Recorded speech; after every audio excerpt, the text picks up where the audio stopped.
Wow, the economists have been off on what they anticipated happening this year in mortgage rates.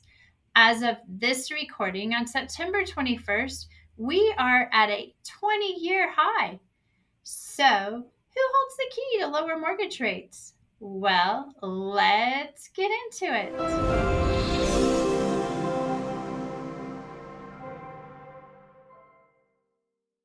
The Federal Reserve is who holds the key.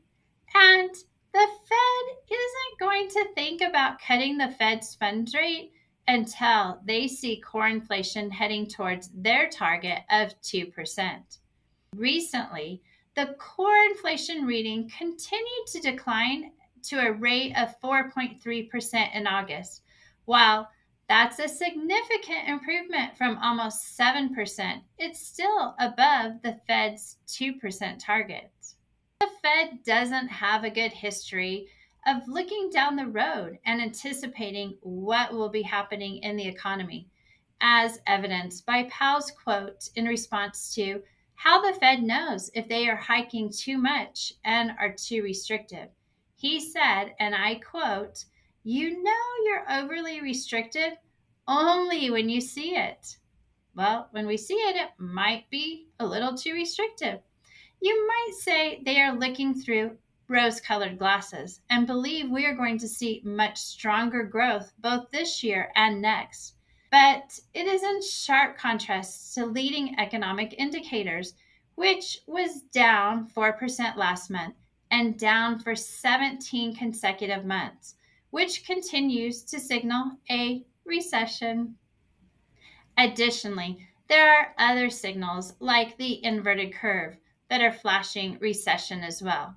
Campbell Harvey, an economist from Duke who coined the inverted curve as a recession indicator, made some interesting comments on CNBC.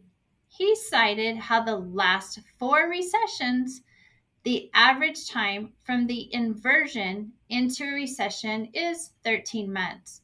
So it's way too early to say if it's a false signal. He is targeting December, January for a recession. Some are saying that the yield curve is less inverted than it was, but that also happened the last four recessions. He believes the Fed made a major mistake by not saying that this is the final hike and said they should have said now the decision's about cutting. But instead, 12 of 19 Fed members said they still expect to raise rates once more this year and that they see rates being higher in 2024 and 2025 than has been previously forecasted. Markets didn't like this news, and bonds have suffered, which means mortgage rates have suffered too. Yesterday's Fed fireworks didn't give markets any chance of improvement, instead, flaming the fires of most likely higher rates. The only good news is what goes up must come down. We just don't know when. If you are someone holding out for lower rates to buy, don't hold your breath, as it doesn't look like it will be in the very near future. That being said, we continue to have an inventory issue, and if you are on the fence as to whether to buy or not, I highly recommend you watch this video where I talk about the housing market.